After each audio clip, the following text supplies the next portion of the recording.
All right, let's dive into instrumental variables. You've given some really interesting research excerpts from M6, Instrumental Variables 6.1.pdf. And it seems like we're going to explore how researchers use this powerful method to uncover hidden cause and effect relationships, even in like really complex situations. It's like having a detective's magnifying glass for data. Yeah, it's true.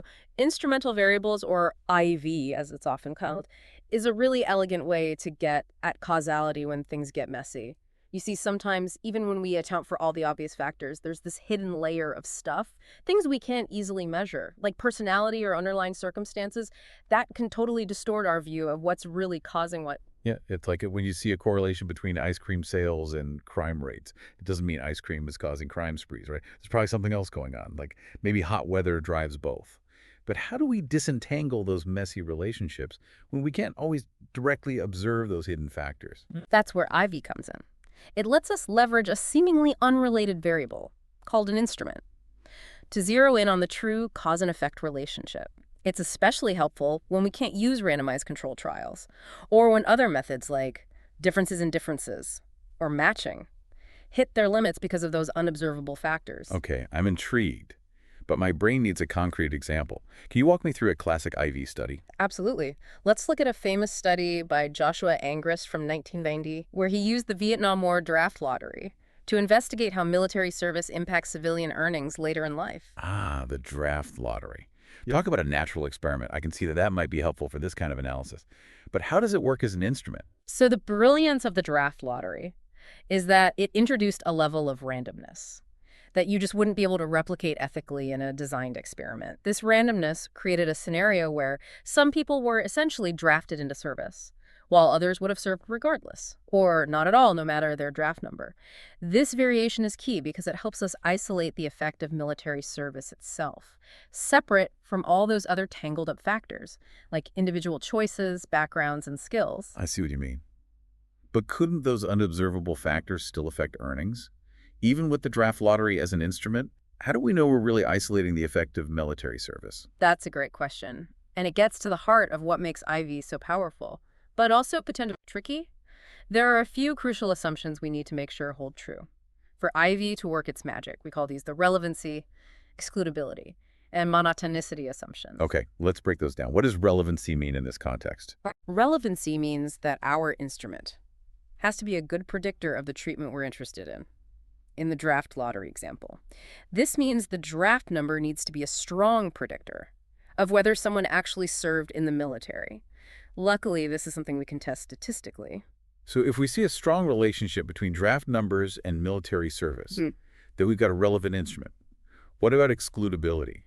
This one is a bit trickier. Excludability means that the instrument only affects the outcome, in this case earnings, through its impact on the treatment. So the draft lottery itself shouldn't have any direct effect on earnings, other than through its influence on whether someone served in the military. Essentially, there can't be any other sneaky backdoor paths connecting the draft lottery to earnings. So for example, we'd have to rule out the possibility that people with higher draft numbers were more likely to go to college instead of the military.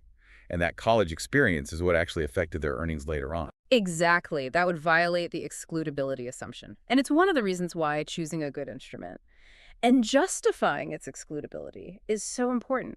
Unfortunately, we can't directly test excludability. It requires strong arguments and a deep understanding of the specific context you're studying. So it's about building a convincing case that there are no hidden connections between your instrument and the outcome, other than through the treatment you're interested in. It's a bit like detective work, isn't it? It is, and it's one of the things that makes IV both challenging and intellectually fascinating. Now, the last assumption. Monotonicity is a bit simpler. It means that the instrument consistently pushes the treatment in one direction. In the draft lottery example, this means being drafted can only increase, or at least not decrease, the likelihood of military service. It wouldn't make sense if getting a lower draft number somehow made people less likely to serve. Right. That'd be like saying sunshine makes plants wilt. So we need a consistent one-directional effect. Okay, so we've got our three assumptions: relevancy, excludability, and monotonicity. These sound crucial for making sure our IV analysis is actually giving us valid results. But how do we actually use an instrument to estimate the effect of the treatment? What are the steps involved? It's a five-step process. Think of it like baking a cake. You need all the right ingredients in the right order. First, we choose our instrument, in this case, the draft status based on the lottery. Okay. Draft status is our trusty ingredient number one. What's next? Step 2 is building a model, what we call the first stage, where we use the instrument to predict the treatment. So we're using the draft lottery results to predict the likelihood of someone serving in the military. This helps us understand how strongly the draft lottery influenced those enlistment decisions. So are we trying to see how much of the military service variable can be explained? Yeah. By the draft status variable? Like, did a higher draft number make someone significantly less likely to serve? You got it. We need to make sure the instrument is actually doing a good job of predicting the treatment. That's step 3. Checking the instrument's strength. Usually with something called an F statistic. The higher the F statistic, the stronger our instrument. Okay, so a strong F statistic tells us our draft lottery variable is a good predictor of whether someone served. Now what? Now for the clever part. In step 4, we use our first stage model to generate what are called predicted treatment values.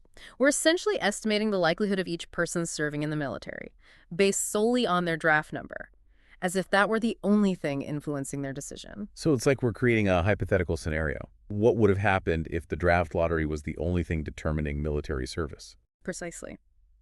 And finally, step 5. We build another model, the second stage, where we use these predicted treatment values to predict the outcome, earnings in this case.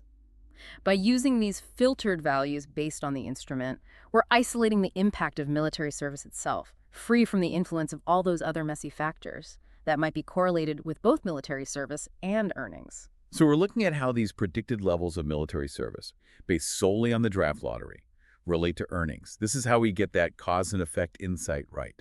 It's like we've zoomed in on the specific group of people whose decision to serve was influenced by the draft lottery, what researchers call the compliers, and we're seeing how their earnings differ from those.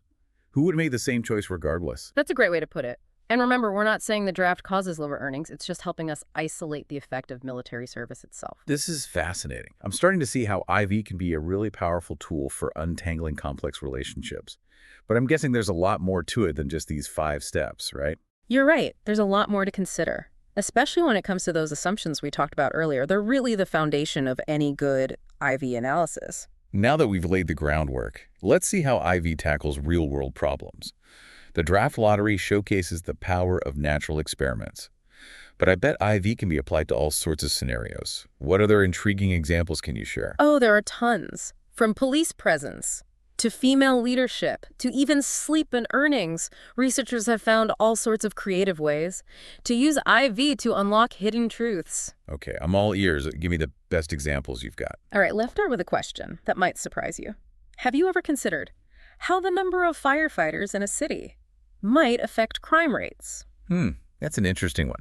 I'd assume more firefighters would mean less crime, but now that you mention it, it probably isn't that straightforward. There are likely a lot of other factors involved. How does Hy-Vee come into play here? Well, a researcher named Levi tackled this question back in 2002.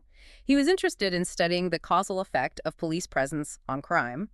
But as you pointed out, there are all sorts of complexities. For example, higher crime rates often lead cities to deploy more police officers. It's a classic chicken or the egg scenario. So how do you isolate the effect of police presence itself? I'm guessing this is where those clever instruments come in. What did Levi use? He used the number of firefighters as an instrument for police presence. Wait, firefighters? I'm not seeing the connection. Think about how city budgets work. Both police and fire services are often funded from similar sources. So if a city has more resources overall, it's likely to have more of both police officers and firefighters. Okay, I'm starting to see it. So more firefighters could indirectly indicate a higher level of police presence as well. But does this really satisfy those IV assumptions? Like, how can we be sure the number of firefighters isn't directly affecting crime rates in some other way? That's exactly the kind of critical thinking we need when evaluating an IV study. Let's walk through the assumptions. Relevancy, as we discussed. It's plausible that firefighter numbers are correlated with police numbers due to shared funding sources. Excludability. This is the key one. Is it reasonable to assume that the number of firefighters itself doesn't have a direct impact on crime? I think so. It's not like criminals are emboldened by a shortage of firefighters. It's the resulting impact on police resources that really matters. Exactly. And the third assumption, monotonicity, also holds true in this case. More firefighters generally translates to more resources for public safety, which typically means more police officers on the streets. So Levi's instrument seems to pass the test. Okay, I'm convinced. So what did Levi discover about the relationship between police presence and crime rates? His findings were pretty groundbreaking at the time. He found that an increase in the number of police officers actually reduced crime. This was a big deal because it provided evidence to support increasing police presence as a way to combat crime, something that had been debated for a long time. Wow, so fears helped uncover an important insight. That could have real-world policy implications. That's pretty amazing. What other examples can you share? Let's move from crime fighting to a completely different realm, the world of monarchs and international relations. There's a fascinating study by Dubé and Harish from 2020 where they used the Fief to investigate whether countries ruled by queens were more or less peaceful than those ruled by kings. Ooh, that's a juicy one. I'm already intrigued. But you can't randomly assign countries to have a king or queen. What kind of instrument did they use? They had to get creative. They looked at historical data on European monarchies from 1480 to 1913, and their instrument was based on the gender of the previous monarch's firstborn child. The previous ruler's child. I'm not following. It all comes down to those royal succession rules. In many European monarchies, the throne passed to the firstborn son. If the previous ruler's first child was male, it was much more likely that the current ruler would also be male. Ah, I see. So the gender of the previous monarch's heir could influence whether the current ruler is a king or a queen. Clever. But does it pass the IFE test? Let's go through it. Relevancy. We've established a strong likelihood of correlation between the gender of the previous ruler's heir and the gender of the current monarch. Now, excludability. Here's where it gets tricky. And remember, this is always based on strong arguments. In the context of the study, the researchers argue that the gender of the previous ruler's child shouldn't directly affect a country's tendency toward peace or conflict, except through its influence on the gender of the current ruler. So basically they're saying that a country's level of peace isn't inherently affected by whether the previous king had a son or a daughter. It's the resulting impact on who is currently in charge that matters. Exactly. And monotonicity holds true as well. Having a firstborn son makes it more likely that the current ruler is male, not less, aligning with those historical succession patterns. So their instrument seems to check out. I'm on board with the interest. So what do they discover about queens and kings? Their findings actually challenge the common assumption that female leaders are inherently more peaceful. They found that queens, compared to kings, were actually more likely to engage in aggressive war policies. Wow, that's a real plot twist. It really highlights how Ivy can help us see past our initial assumptions and uncover unexpected relationships. It's making you rethink a lot of things. It is a powerful tool, and it can be applied to all sorts of intriguing questions. There's another study that used 5e to look at the relationship between sleep and earnings. Sleep and earnings? I would think that's pretty straightforward. Sure. More sleep, more rested, more productive, higher earnings, right? That's a logical assumption. Yeah. But it's more complex than that. People have different sleep needs, work schedules, and overall health conditions. All these factors can influence both how much sleep they get and how much money they make.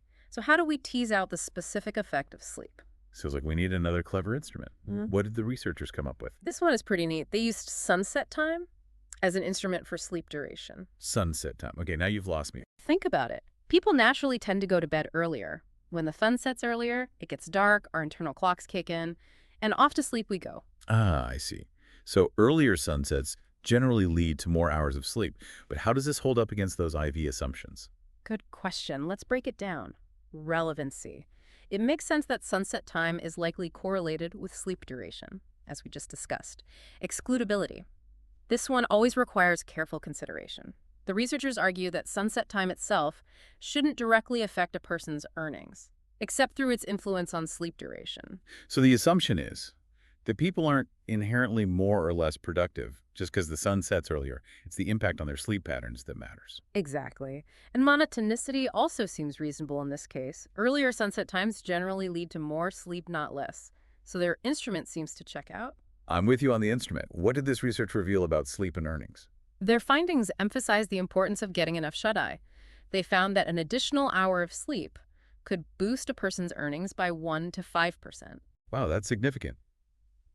I'm starting to appreciate how IV can uncover these subtle yet powerful relationships we might otherwise overlook. It's like having a secret decoder ring for causality. I like that analogy, and it's worth mentioning that there are even more intriguing IV designs out there, using things like month of birth, the leniency of judges in sentencing, even historical maps. Researchers are constantly finding creative ways to leverage seemingly unrelated variables to get at those hidden truths. Okay, this is blowing my mind a little. I'm starting to see IV everywhere now, but before we go down that rabbit hole, let's take a step back and revisit Angrist's 1990 study on military service and earnings. We've talked about the concepts, but I'm curious about the actual findings. What was the impact of the Vietnam War draft on earnings? Good point. Remember, this study wasn't about the draft itself. It was about using the draft lottery as an instrument to isolate the effect of military service on earnings.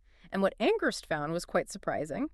He discovered that white veterans, and keep in mind this study focused only on white men, due to data limitations at the time, actually earned about 15% less than non-veterans with similar backgrounds and characteristics. 15% less. That's a huge difference. But why would military service lead to lower earnings? I thought it was supposed to equip people with valuable skills and experience. That's a great question, and it highlights the importance of interpreting these findings carefully. Remember, we're talking about the local average treatment effect, the late A. This means we're focusing on the compliers, those whose decision to serve was specifically influenced by the draft lottery. So it's not that military service inherently causes lower earnings for everyone, but for this specific group of people, those who were essentially drafted into service, there seems to be a negative impact on their future earnings. Exactly. There are a few possible explanations for this. One theory is that these men might have had different career paths or educational aspirations that were disrupted by their military service. They might have missed out on opportunities for training or advancement that would have boosted their earnings later on. It's like their career trajectory was altered by this external event, the draft, and it had a ripple effect on their earning potential. Precisely. And we also need to remember the historical context. This study was conducted in the Vietnam War era, a time with different labor market conditions, societal attitudes toward veterans, and even a different nature of military service compared to today. So we need to be cautious about generalizing these findings to other time periods or other groups of veterans. Context is key. Absolutely. And this brings up another crucial point, the challenge of finding good instruments. In Angrist's study, the draft lottery was a pretty ideal instrument. It was random, strongly related to military service, and plausibly exogenous, meaning it didn't have any other direct paths of influence on earnings. But finding instruments like that in other situations can be really tough. So it's not as if researchers have a secret stash of perfect instruments. They can just pull out at will. Unfortunately not. Finding a good instrument often requires a lot of creativity, a deep understanding of the field you're studying, and the willingness to challenge assumptions. Sometimes it even requires embracing a little bit of weirdness. Weirdness, you say. Okay, now I'm really interested. Give me some examples of these weird instruments researchers have used. We already talked about Levi. Using firefighter numbers to study the impact of police on crime. That's a good example of thinking outside the box. And finding a connection that might not be immediately obvious. But there are others that are even more out there. For instance, some researchers have used old maps as instruments. Old maps. Now I'm completely intrigued. How on earth do you use a map as an instrument? It all depends on the research question. For example, some economists have used historical maps of railroad networks to study the impact of transportation infrastructure on economic development. So they're using the historical placement of railroads as a proxy for access to transportation, which could influence economic growth. Exactly. The logic is that the placement of railroads back then was often determined by factors like geography or political influence, which are plausibly unrelated to the current economic performance of a region. So by using these historical maps, they can isolate the effect of transportation infrastructure itself, separating it from other factors that might be correlated with economic development. That's brilliant. It's like using a time machine to connect the past and present. What other weird instruments are out there? Well, there's a fascinating area of research that uses the leniency of judges as an instrument. Judges. Yeah. How does that fit into all of this? It's all about finding those sources of natural variation in treatment assignment. In some legal systems, cases are randomly assigned to different judges, and those judges might have varying levels of leniency when it comes to sentencing. So some judges are more likely to give harsher punishments, while others are more lenient. Exactly. And this variation in judicial leniency can be used as an instrument to study the impact of incarceration on recidivism, employment, or other outcomes. So it's like a natural experiment. where the random assignment of judges creates different treatment groups, and researchers can leverage that variation to study the effects of incarceration itself. That's a great way to put it. It's a really clever approach to studying complex social phenomena. This is incredible. I'm starting to see how IV can be applied to so many different fields and research questions. It's like a whole new way of thinking about causality. It really makes you appreciate the importance of creativity and critical thinking in research. I agree. It's not just about crunching numbers. It's about asking the right questions, choosing the right tools, and building a compelling case to support your findings. And that's exactly what we're doing here on The Deep Dive. We're exploring fascinating questions, diving into the world of research, and uncovering those hidden connections, all with the help of experts like you. Speaking of experts, I feel like we've only just begun to explore the power and potential of instrumental variables. What resources or advice would you give to our listeners who want to delve deeper into this fascinating method? There are some fantastic resources out there. For those who want to learn more, one book I always recommend is Mostly Harmless Econometrics by Angrist and Pischke. Ah, Angrist, the draft lottery guy.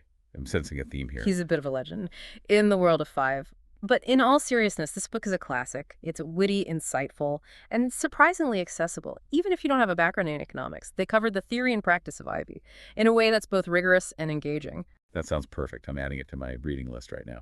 Any other must-reads? For aspiring 5e enthusiasts. Definitely. There's a great paper by Angrist and Kruger from 2001, published in the journal Economic Perspectives.